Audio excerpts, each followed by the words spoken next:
Welcome to battle field. సకల జనుల సౌభాగ్య తెలంగాణ పేరుతో బీజేపీ మేనిఫెస్టో విడుదల చేస్తుంది. ఆ మేనిఫెస్టో విడుదల చేస్తూ కేంద్ర హోంమంత్రి అమిత్ షా ఇప్పుడు మాట్లాడుతున్నారు. లైవ్ లో చూద్దాం.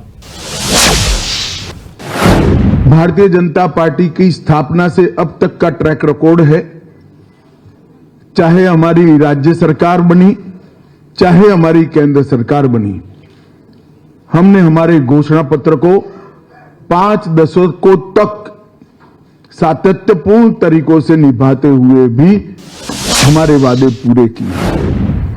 चाहे धारा 370 हटाने का वादा हो, चाहे राम मंदिर अयोध्या में बनाने का वादा हो, चाहे ट्रिपल तलाक को समाप्त करने का वादा हो, चाहे गरीब कल्याण की दीनदयाल उपाध्याय जी की मूल नीति का सवाल हो, हम सातत्यपूर्ण तरीके से जनसंघ के समय से अब तक हमारे वादों पर खड़े भी रहे हैं और जब हमें पूर्ण बहुमत देश की जनता ने दिया, इस सारे वादों को हमने पूरा भी किया है। देश की जनता इसकी साक्षी है। जहां तक तेलंगाना का सवाल है, मित्रों, अटल जी की सब देश में सरकार थी। अटल जी ने छत्तीसगढ़, झारखंड और उत्तराखंड का गठन किया था। कहीं पर भी कोई लड़ाई झगड़ा न हुआ और नए बने हुए राज्य और मदर स्टेट के बीच में कोई बैर भी नहीं हुआ, परंतु सालों तक तेलंगाना की मांग को कांग्रेस ने ठुकराया और फिर आनन फानन में चुनाव में एक एज लेने के लिए अकुदरती तरीके से जल्दबाजी में तेलंगाना बनाने का काम किया। कांग्रेस ने कभी भी तेलंगाना की मांग का समर्थन नहीं किया था, जबकि भारतीय जनता पार्टी ने 1997 से काकीनाडा में उस वक्त की आंध्र प्रदेश बीजेपी की इकाई ने 1 वोट 2 राज्य का नारा दिया था। वो नारे को हम लगातार समर्थन करते रहे। हमने आंदोलन में भी सकारात्मक भूमिका निभाई और जब तेलंगाना बनने का सवाल आया, तब हमने तेलंगाना का खुलकर दोनों सदनों में समर्थन किया। तेलंगाना बनने के बाद नरेंद्र मोदी सरकार बनी। नरेंद्र मोदी सरकार ने तेलंगाना के विकास के लिए ढेर सारे काम करे। कांग्रेस पार्टी ने 2004 से 2014 तक संयुक्त आंध्र प्रदेश को डिवैल्यूएशन और ग्रांटिंग एड का 2 लाख करोड़ रुपया दिया था, सिर्फ 2 लाख करोड़ रुपया। इसके सामने भारतीय जनता पार्टी की सरकार ने, नरेंद्र मोदी जी ने अकेले तेलंगाना को 2,50,000 करोड़ रुपया ये 9 साल में दिया है। इसका मतलब हमने 160% ज्यादा दिया है। 2 गुना से ज्यादा पैसा देने का काम भारतीय जनता पार्टी की सरकार ने किया। इसके अलावा अभी 900 करोड़ रुपए की लागत से समक्का सरक्का सेंट्रल ट्राइबल यूनिवर्सिटी, हल्दी के किसानों के लिए वैल्यू चेन और एक्सपोर्ट को बढ़ावा देने के लिए नेशनल टर्मरिक बोर्ड और कृष्णा वाटर डिस्प्यूट ट्रिब्यूनल 2 की टर्म्स ऑफ रेफरेंस को भी अभी मोदी जी ने अप्रूव किया है। राष्ट्रीय राजमार्गों में लगभग 56,000 करोड़ के नए रोड तेलंगाना को जोड़ने वाले बनाए। 13,000 करोड़ का 325 किलोमीटर लंबा हैदराबाद रायपुर एक्सप्रेस वे भी अलग से बनाया और लगभग 4600 करोड़ की लागत से 160 किलोमीटर लंबी नेशनल हाईवे ग्रीनफील्ड हाईवे की योजना भी तेलंगाना को दी। वंदे भारत ट्रेन सिकंदराबाद विशाखापट्टनम और 3 नई वंदे भारत ट्रेन तेलंगाना से अभी पाइपलाइन में है। 1200 करोड़ से अधिक हैदराबाद मेट्रो के लिए दिया और एयरपोर्ट में 6288 करोड़ रुपए का व्यय हैदराबाद अंतर्राष्ट्रीय एयरपोर्ट के लिए भारतीय जनता पार्टी की सरकार ने किया। 19 में बीवी नगर में एम्स की स्थापना की। हैदराबाद नागपुर और हैदराबाद वारंगल इंडस्ट्रियल कॉरिडोर बनाया और इसके साथ साथ गरीबी रेखा के नीचे जीने वाले लाखों करोड़ों लाभार्थियों को अनेक योजनाओं का लाभ नरेंद्र मोदी सरकार ने दिया। इसमें से मैं कुछ जरूर तेलंगाना की जनता को बताना चाहूंगा। किसान सम्मान निधि 40 लाख लाभार्थियों को हर साल 6,000 रुपया देने का काम किया। 54 लाख गरीबों के घर में नल से जल पहुंचाए और एक भी घपला घोटाला नहीं हुआ है। शौचालय 33 लाख गरीबों के घर में शौचालय पहुंचाने का काम किया। 1,90,00,000 लाभार्थियों को कोरोना से अब तक फ्री ऑफ कॉस्ट राशन मिलना चालू है। मुफ्त में 5 किलो राशन प्रति व्यक्ति प्रति माह मिल रहा है और मोदी जी ने घोषणा की है कि अगले 5 साल तक ये चालू रहेगा। लगभग जन धन अकाउंट 1,10,00,000 खुले और प्रधानमंत्री ग्रामीण सड़क योजना 12,000 किलोमीटर लंबी करी। इसके सामने जो तेलंगाना के खैरख्वां बनकर केसीआर की पार्टी टीआरएस सत्ता में आई, इन्होंने क्या किया? हैदराबाद मुक्ति संग्राम लगभग 400 दिनों के बाद तेलंगाना को आजादी मिली। वो क्रूर शासन से देश के लौह पुरुष सरदार वल्लभ भाई पटेल ने मुक्ति दिलाई और केसीआर ने ओवैसी के डर से हैदराबाद विमोचन दिन मनाने का हमेशा कन्नी काटा। हैदराबाद की स्पिरिट को, तेलंगाना की स्पिरिट को वहीं से तुष्टीकरण की भेंट देने का काम केसीआर ने किया। केसीआर के नेतृत्व में आज तेलंगाना लोकतंत्र की जगह लूट तंत्र बन गया है और प्रजातंत्र परिवार तंत्र बन गया है। उनका एकमात्र लक्ष्य, किसी भी राज्य के मुख्यमंत्री का लक्ष्य होता है अपनी जनता की भलाई करना। उनका एकमात्र लक्ष्य अपने बेटे को मुख्यमंत्री बनाना है और कोई लक्ष्य नहीं है। नीलू, निधुलू और नियामकालू, ये 3 सूत्रों के साथ वो सत्ता पर आए थे। वादा किया था, हम लोग भी दूर से देखते थे, बड़ी आशा के साथ देखते थे कि नए राज्य की शुरुआत हुई है, अब कुछ अच्छा होगा। मगर हुआ क्या? पहले नीलू की बात करते हैं। कालेश्वरम घोटाला हुआ, 42,000 करोड़ का प्रोजेक्ट 1,35,000 करोड़ का हो गया, अभी भी समाप्त नहीं हुआ है। पलामूरू रंगारेड्डी लिफ्ट सिंचाई योजना लगभग 2015 में इसकी आधारशिला रखी। 32,250 करोड़ खर्च हो गया, मगर अब तक उसको पूरा नहीं किया गया है। इसी तरह निधुलू की बात करें तो इनके परिवार का गबन का ये तेलंगाना सरकार जरिया बन गई।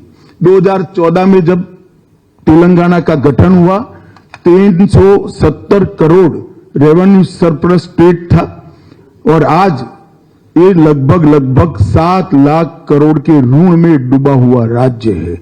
370 करोड़ के सरप्लस से 7 लाख करोड़ के ऋण में जाना ये बहुत बड़ी बात है और वो इनके परिवार के भ्रष्टाचार के कारण ही हुआ है।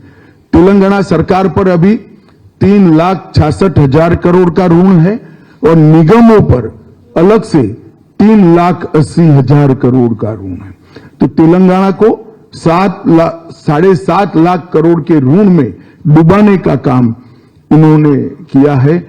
और मेगा प्रोजेक्ट्स की घोषणा कोई भी मुख्यमंत्री करता है तो मन में आकांक्षा होती है कि इस मेगा प्रोजेक्ट से मेरे राज्य को क्या फायदा होगा, मेरे राज्य की जनता को क्या फायदा होगा। यहां उल्टा है। केसीआर मेगा प्रोजेक्ट की साइज इसलिए बड़ी तय करते हैं कि इसमें कमीशन ज्यादा मिल पाए। उनका एकमात्र लक्ष्य मेगा प्रोजेक्ट्स में से कमीशन लेना है। जहां तक नियामक आलू का सवाल है, रोजगारी का सवाल है, 17 टाइम परीक्षाओं के पेपर लीक हुए, लाखों युवाओं का भविष्य बर्बाद हो गया, ट्यूशन के पैसे युवाओं के खत्म हो गए और कई लोगों ने आत्महत्या की। 2 लाख से अधिक पद भरना बाकी है। कर्मचारियों को समय पर वेतन नहीं मिलता है। यूनिवर्सिटी में कोई भर्ती नहीं की गई।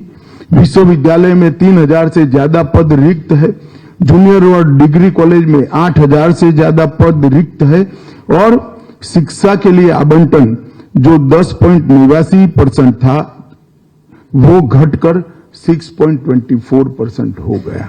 यही बताता है कि उन्होंने क्या किया है। ढेर सारे वादे जो उन्होंने किए हैं, वादा खिलाफी करने का काम किया। 1 लाख नौकरी देने का वादा किया था जो पूरा नहीं हुआ। 3000 रुपया बेकारी भत्ता देने का वादा किया था, पूरा नहीं हुआ। 12 तेलंगाना यूनिवर्सिटी को सभी पद भरने का वादा किया था, वो पूरा नहीं हुआ।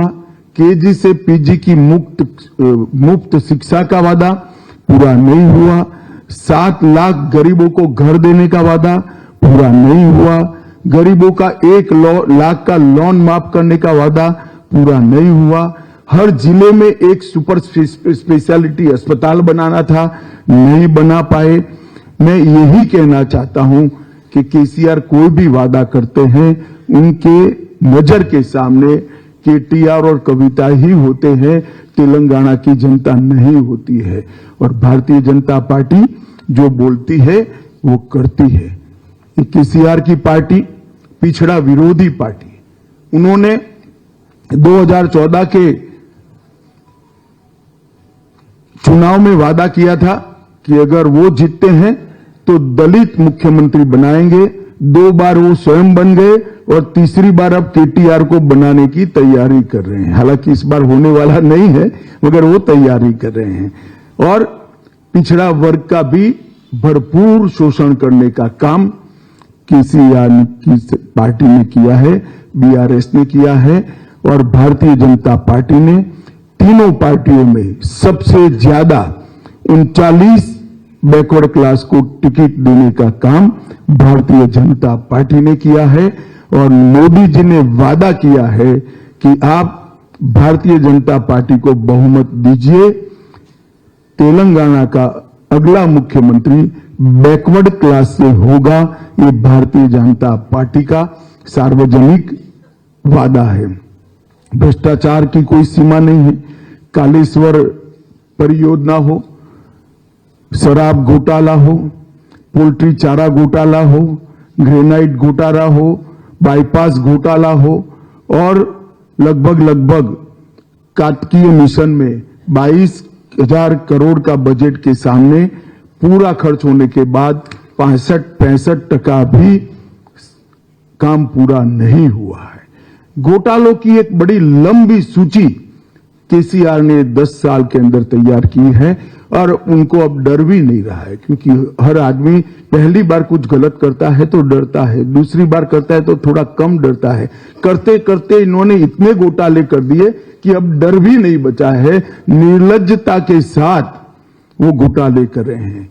और अल्पसंख्यक तुष्टीकरण की राजनीति, केसीआर साहब का चुनाव चिन्ह कार है, मगर कार का स्टीयरिंग उनके हाथ में नहीं है, मजलिस के हाथ में है। कोई भी फैसला करना हो, मजलिस क्या कहेगी वो सोचकर फैसला कहते हैं। पूरे देश भर में एकमात्र राज्य तेलंगाना ऐसा है जहां मुस्लिमों को रिलीजियस रिजर्वेशन देने का काम हुआ है। ये गैर संवैधानिक है। भारतीय जनता पार्टी ने तय किया है कि गैर संवैधानिक रिजर्वेशन को समाप्त कर ओबीसी को रिजर्वेशन हम बढ़ाएंगे, एससी एसटी का भी न्यायिक रिजर्वेशन बढ़ाएंगे। इन्होंने ढेर सारे ऐसी घोषणाएं की हैं, मैं इसको रिपीट करना नहीं चाहता। मैं तेलंगाना की जनता को यही कहना चाहता हूं, तेलंगाना जिस आशा, उमंग और उल्लास के साथ राज्य की रचना हुई, 10 साल में बीआरएस पार्टी पूर्णतया विफल गई। सिर्फ तांत्रिकों की एडवाइस पर चलते हैं और तांत्रिकों की एडवाइस पर पार्टी का नाम भी बदल देते हैं। मैं तेलंगाना के युवाओं को पूछना चाहता हूं कि जो तांत्रिकों के सलाह के आधार पर चलते हो, ऐसा मुख्यमंत्री तेलंगाना का भला कर सकता है क्या? आपका भविष्य संवार सकता है क्या? मैं तेलंगाना की जनता को भरोसा देने आया हूं, साथ में हमारा संकल्प पत्र लेकर आया हूं। ये मोदी गारंटी हमारा संकल्प पत्र आने वाले दिनों में तेलंगाना को उस ऊंचाई पर पहुंचाएगा जिस ऊंचाई के लिए सैकड़ों तेलंगाना के युवाओं ने अपना सर्वोच्च बलिदान दिया था और तेलंगाना की कल्पना की थी। मित्रों, अब मैं हमारी घोषणा पत्र की 25 मुख्य बातों पर आता हूं। पहली घोषणा है कि हर साल 17 सितंबर को हैदराबाद लिबरेशन डे मनाया जाएगा, जिसके माध्यम से हम निजाम के क्रूर पंजों से तेलंगाना की मुक्ति को फिर से एक बार नई पीढ़ी को याद कराएंगे। हम बेरनपल्ली परकल के शहीदों को श्रद्धांजलि देने के लिए 27 अगस्त को रजाकार विभीषिका स्मृति दिन भी मनाएंगे, जो रजाकारों के सामने तेलंगाना की जनता ने जो लड़ाई लड़ी है, इसको चिर स्मृति तक ले जाएंगे। और ये दोनों दिन ऑफिशियल तेलंगाना गवर्नमेंट मनाएगी, कोई डर के बगैर। हम मजलिस से नहीं डरते हैं, इनके सपोर्ट की ना जरूरत है ना चाहिए। इसके अलावा रजाकारों और निजाम के खिलाफ तेलंगाना के लोगों के संघर्ष का डॉक्यूमेंटेशन कर एक म्यूजियम और मेमोरियल हम स्थापना करेंगे। नंबर 2, भ्रष्टाचार के प्रति जीरो टॉलरेंस हमारी सरकार का होगा। भ्रष्टाचार के सभी आरोपों की जांच एक रिटायर्ड सुप्रीम कोर्ट के जज से कराएंगे और उचित पिनल कोड में कार्यवाही कर भ्रष्टाचार करने वाले सभी लोगों को जेल की सलाखों के पीछे ले जाएंगे। मार्जिनलाइज सेक्शन की आकांक्षाओं को, पिछड़ा वर्ग की आकांक्षा को पूरा करने के लिए, बैकवर्ड्स की आकांक्षाओं को पूरा करने के लिए, इनको सामाजिक न्याय प्रदान करने के लिए हमारा अगला मुख्यमंत्री बीसी बैकवर्ड क्लास का होगा। इसका तेलंगाना को भारतीय जनता पार्टी वादा देती है। असंवैधानिक धर्म आधारित आरक्षण जो 4% है, उसको हम समाप्त करेंगे, ओबीसी का बढ़ाएंगे और एससी और एसटी का भी जनसंख्या के अनुपात में आरक्षण बढ़ाया जाएगा। महंगाई कम करने के लिए मोदी जी ने कई बार वहां पर ड्यूटी कम करी है, परंतु केसीआर ने नीचे वेट घटाकर इसको कोऑपरेट नहीं किया। शायद तेलंगाना सबसे ज्यादा महंगे पेट्रोल डीजल वाला राज्य आज देश भर में है। महंगाई कम करने के लिए भाजपा सरकार बनने के बाद 7 ही दिन में पेट्रोल और डीजल पर वैट की कटौती कर पेट्रोल और डीजल को हम सस्ता करने का काम करेंगे। मोदी सरकार प्रति एकड़ अभी एक हिसाब करे तो फर्टिलाइजर सब्सिडी दे ही रही है, परंतु छोटे और सीमांत किसानों को बीज, उर्वरक और पेस्टिसाइड की इनपुट सहायता में प्रति एकड़ 2500 रुपया देने का काम भारतीय जनता पार्टी की सरकार करेगी। मोदी सरकार हल्दी बोर्ड की स्थापना की जो घोषणा करी है, इसको हम हल्दी प्रोसेसिंग केंद्र स्थापित कर इसके सपोर्ट में रहेंगे और मूल्य संवर्धन और निर्यात को बढ़ावा देंगे। धान पर, चावल पर 3100 रुपया एमएसपी और हल्दी के लिए आवश्यक मार्केट इंटरवेंशन फंड हम प्रदान करेंगे तो पूरा चावल एक दाना भी नहीं छूटेगा, पूरा धान 3100 रुपया प्रति क्विंटल हम परचेज करेंगे। इसके साथ साथ जाड़ा चावल जो होता है उसको केसीआर नहीं खरीदते हैं, भारत सरकार पर दबाव बना रहे हैं। हम वादा करते हैं कि बॉइल्ड राइस को भी भारतीय जनता पार्टी की सरकार एमएसपी पर खरीदकर किसानों की मदद करेगी।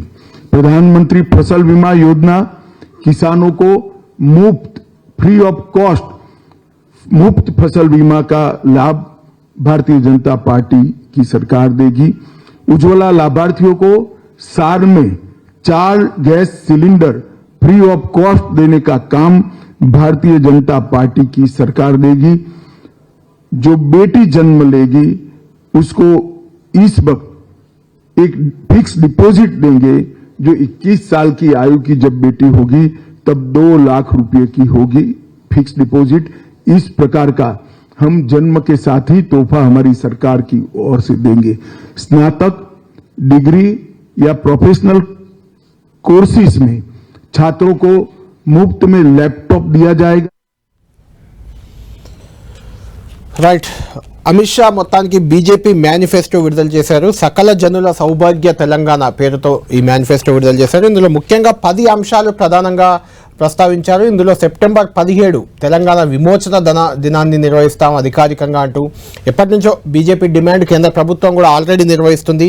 దాన్ని మేనిఫెస్టోలో ప్రధాన అంశంగా ఇంతసేపు అమిత్ షా చెప్పారు. ఈ సందర్భంగా బీఆర్ఎస్ ప్రభుత్వంపై తెలంగాణలో అమలవుతున్న కార్యక్రమాలపై అవినీతిపై చాలా సీరియస్గా కామెంట్స్ కూడా అమిత్ షా చేశారు.